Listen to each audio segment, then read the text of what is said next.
Political turning point in Bangladesh. Tarique Rahman, chairman of Bangladesh Nationalist Party, is the country's new prime minister. So, what could BNP's victory mean for Bangladesh? Will Tarique Rahman reset ties with India? Can past complexities in India BNP ties affect the relationship between the two countries? And will minorities feel safe in Bangladesh? Let's connect the dots.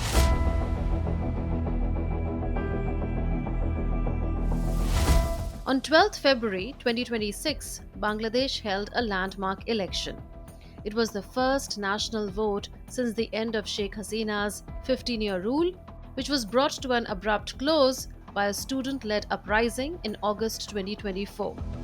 Millions of Bangladeshis cast their ballots for a new parliament and at the same time voted in a constitutional referendum that would guide how the nation is governed in the years ahead. The Bangladesh Nationalist Party, or BNP, emerged as the clear winner of the 2026 general election. It secured a two-thirds majority in parliament as it got 209 of 297 declared seats, surpassing its 2001 record of 193. This gives the BNP a strong mandate to govern. With the Awami League barred from contesting the election, Bangladesh Jamaat-e-Islami emerged as the main opposition force with 68 seats. While European Union's team of election observers found the election to be credible, it flagged the need to give more political space to women and address their grievances. That's ironic for a country that has had two women prime ministers who together dominated the country's politics for more than 3 decades. These elections were genuinely competitive and pluralistic, and the young people who led the 2024 uprising had their first opportunity to reshape the country's democratic trajectory. However, disinformation, the ever-present fear of mob violence, and the strikingly narrow political space given to the women harmed the democratic process. I trust that the newly elected leaders will have the strengths required to make women's choices heard in the political arena. Bangladesh has been facing an intense bout of instability since before the ouster of Sheikh Hasina's regime. With a new government now in place, the people of Bangladesh are hoping for better times. I only want a peaceful retirement. I hope the government will look after our pensions, or maybe our children would get good jobs. We are working class poor. Who else would look at us if not the government? We are grateful to Allah that the election was peaceful and there was no violence. I wish the new government will be able to run the country smoothly. I want an extortion and terrorist free country. I want them to look after the working class people like us. We have peacefully voted, that's true. But after the election, if we need to speak up freely, criticizing the government when needed and tell them to their faces that we are not with you. If we cannot do this, that's a problem. If they can take criticism, take suggestions from us, then it will be more Gen Z supportive. So, who is Tarique Rahman, the new Prime Minister of Bangladesh? Rahman is the son of former Prime Minister of Bangladesh, Khaleda Zia, who passed away in December 2025, and former President Zia-ur-Rahman. Both were two towering figures in Bangladesh's modern political history. Rahman returned to Bangladesh in December 2025 after 17 years in exile in Britain. He returned home to a grand welcome. After his party's electoral victory, when asked about the challenges facing Bangladesh, here's what Rahman said. We have few challenges we have. We have a very serious challenges to tackle the economy of the country. Then we have challenge to ensure the law and order situation in the country. We must ensure its safety for the people. And of course, as you know that the last regime, authoritarian regime, they have politicized almost all the institutions in the country. So we have to ensure the good governance in the country. So these are one of the main challenges we have to face or we need to tackle. Alongside the election, Bangladesh held a constitutional referendum. Voters were asked whether they approved the July National Charter Constitutional Amendment Implementation Order 2025. The yes vote won with around 68% support, with a turnout of about 60%. These reforms include ideas such as limits on prime ministerial terms, greater checks and balances among organs of the state, and broader institutional accountability, all considered steps towards preventing concentrated executive power. Approval of reforms in the referendum does not instantly rewrite the constitution, but it gives the new parliament a strong democratic mandate to begin those reforms. BNP campaigned under the slogan Bangladesh Before All. This blends nationalism, democratic restoration, and economic revival. Its ambitious manifesto promises implementation of the July Charter's reforms. But some analysts are skeptical. They say, while a two-thirds majority enables swift reform, it may also reduce incentives to institutionalize constraints that can dilute concentrated power. Now the question is, can the new Prime Minister reset ties with India? India and Bangladesh share deep historical, cultural, economic and geographic links stretching back to Bangladesh's War of Independence in 1971. After the election, India's Prime Minister Narendra Modi was among the first global leaders to congratulate Rahman on X on Friday morning, shortly after it became evident that he was going to form the next government with absolute majority. He said the results reflected the trust that people of Bangladesh had in Rahman's leadership. He affirmed Government of India's willingness to support a democratic, inclusive and progressive Bangladesh and to work with the new government. Later in the day, Prime Minister Modi also became the first foreign leader to speak to Rahman and offer cooperation in his efforts to fulfill aspirations of the people of Bangladesh. The Government of India sent Lok Sabha Speaker Om Birla to Dhaka to represent India at the swearing-in ceremony of the new government. India's Ministry of External Affairs put out this statement. The Honourable Speaker's participation at this important event underscores the deep and enduring friendship between the peoples of India and Bangladesh, reaffirming India's steadfast commitment to the democratic values that bind our two nations. Earlier, India reached out with empathy when External Affairs Minister Dr. S. Jaishankar attended the funeral of Rahman's mother and late Prime Minister Khaleda Zia. The Indian Parliament too expressed condolences. Dr. Jaishankar handed over to Rahman a personal letter from PM Modi expressing condolences. Rahman welcomed the letter and BNP publicly thanked PM Modi for the condolence message and expression of sympathy, describing it as a thoughtful gesture during a difficult time. The thaw in ties between India and BNP has since been steady, with the new regime in Bangladesh making conciliatory gestures towards India.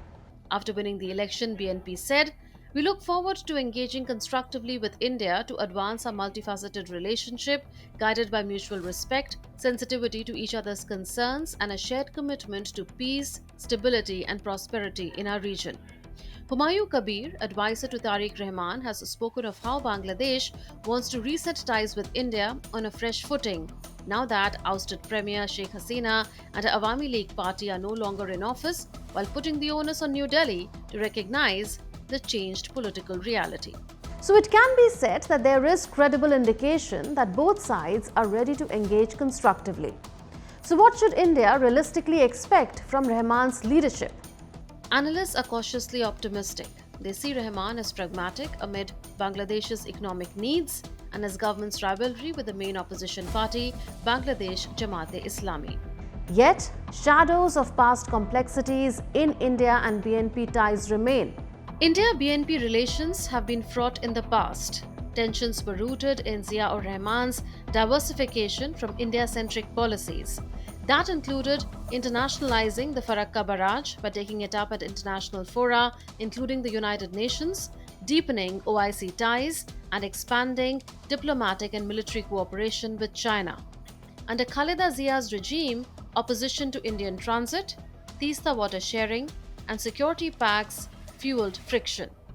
This was intertwined with BNP's anti-Awami League stance. Past complexities do shape the context in which renewed engagement must be built. Mutual respect and sensitivity to each other's concerns are thus key. India also needs to watch out after recent BNP overtures to Pakistan and criticism of India providing refuge to Hasina. This could test the relationship, even though Rahman publicly advocates a Bangladesh-first policy that prioritizes balanced ties with India, China and Pakistan without treating any country as its master. Two issues could prove decisive for the relationship: the treatment of religious minorities, particularly Hindus, and Bangladesh's posture towards insurgent groups operating in India's northeast.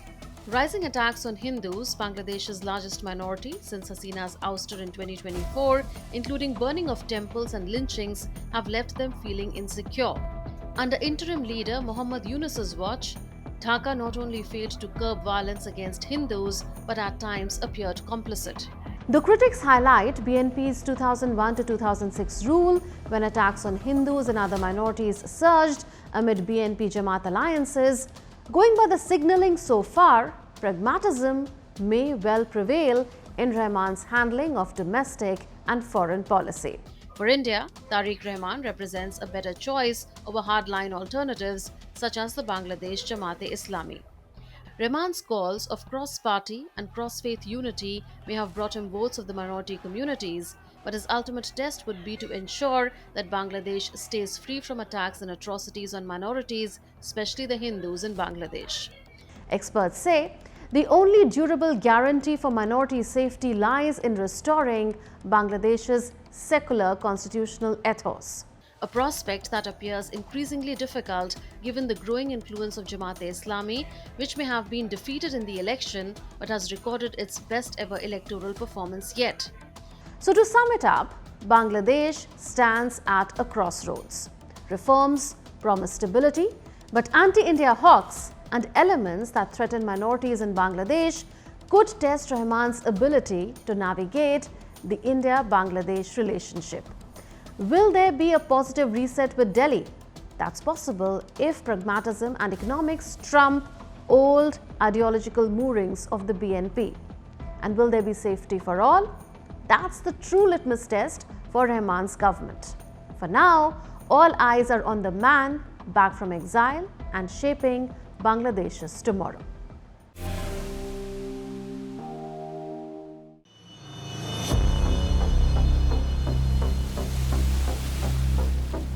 On Iceland's southern coast lies one of the world's most dangerous beaches.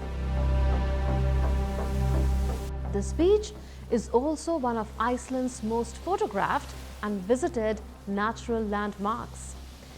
Jet black sand, tall cliffs, and perfect rows of basalt columns rising like a stone wall from the shore. For years, this place has drawn travelers from around the world. But today, something has changed. Reynisfjara Beach is disappearing, at least in the form people have known it. Over the past few weeks, the beach has reported a shocking transformation. Strong winds and heavy sea currents have swept away large sections of the famous black sand. What was once a wide, walkable shoreline has in many places shrunk to a narrow strip. Some areas that visitors once explored freely are now cut off or considered unsafe. According to the Iceland-based non-profit arcticportal.org, recent weeks of uncontrollable ocean activity have caused extensive erosion, dramatically changing both the appearance and accessibility of the beach. To understand why this is such a big deal, we need to understand what makes Reynisfjara special in the first place. The beach sits at the base of Reynisfjall mountain and faces the powerful North Atlantic Ocean. Its sand is pitch black because Iceland is a volcanic island. Over thousands of years, lava cooled and broke down into fine, dark grains. Behind the beach stand towering basalt columns. These are tall, hexagonal rock formations created when volcanic lava cooled slowly and cracked in geometric patterns. Just offshore, dramatic sea stacks rise from the ocean, making this mystical landscape. Renisfiara is also part of the Katla UNESCO Global Geopark, an area internationally recognized for its unique geology shaped by both fire and ice. This coastline is in many ways a living record of Iceland's natural history. But Iceland's beauty has always come with danger. Travel portal Visit Iceland describes Renisfiara as one of the country's most dangerous destinations. The beach is known for sneaker waves. These are sudden, powerful surges of water that rush much farther up the shore than expected. These waves have swept people into the sea in the past. Several lives have been lost here, including a fatal incident as recently as the summer of 2025. Warning signs and viewing platforms were installed over the years to reduce the risk. Now, the recent erosion has added a new layer of concern. Local guides described the change as something they had never seen happen so quickly in their 10 years of guiding. Areas where visitors once walked comfortably are now cut by steep erosion banks. The basalt columns, which used to stand at the top of the sandy beach, now appear to rise almost directly out of the ocean. The protective layer of sand at the base has been stripped away. Some tourists, curious to see the changes up close, have been climbing down these newly formed ridges to reach the water. But guides are warning that this can be extremely dangerous. If waves suddenly grow stronger or the tide comes in, it becomes nearly impossible to climb back up the steep sand walls that erosion has created. So what exactly is causing all this? The root cause lies in an unusual shift in wind patterns this winter. According to experts at the Icelandic Road Administration, easterly winds have dominated this season. Normally, the prevailing winds along Iceland's south coast blow from the southwest. Those winds typically carry sand eastward, helping maintain beaches like Renisfiara. But this winter, the pattern changed. Persistent easterly winds pushed sand westward instead. And here is where geography plays a crucial role. Renisfjall mountain projects far out into the sea, acting like a natural barrier. When sand moves west along the coast, it gets trapped against the mountain. As a result, Renisfiara does not receive fresh sand from the east to replace what the ocean is constantly washing away. In simple terms, the beach has been losing sand and not getting new sand in return. At the same time, powerful winter storms have sent high-energy waves directly towards the shoreline. These waves have accelerated the erosion, scooping up sand and pulling it out to sea or redistributing it elsewhere along the coast. Coastal erosion is not new in Iceland. The island was shaped by volcanic eruptions, glaciers, and the relentless force of the Atlantic Ocean. Change is part of its natural cycle. Beaches can shrink and later rebuild depending on wind direction, wave energy, and sediment supply. The big question now is whether the sand will return. Experts say it all depends on future wind and wave patterns. If the winds shift back to their usual southwesterly direction, sand may once again move eastward and replenish the beach. But there are no guarantees. The winter is not fully over, and low-pressure systems crossing the Atlantic have recently been tracking further south than usual, influencing wind direction in unexpected ways. For now, Renisfiara looks very different from the postcard image many travelers recognize. The landscape has changed in a matter of weeks. Despite the risks and the erosion, the beach remains one of Iceland's most visited attractions. It lies along the country's famous ring road and gained even more global attention after appearing as a filming location north of the wall in the television series Game of Thrones. Iceland is often described as the land of fire and ice. But what is happening at Renisfjara is more than a local story. It shows how sensitive natural systems are to shifts in weather patterns. A single reason of unusual winds can reshape a coastline that took centuries to form. That's all in this edition of Connecting the Dots. We'll see you in the next episode with more raging issues. Until then, it's a goodbye from all of us in the Delhi newsroom. This is Munun Paracharya signing off. Take care and stay safe.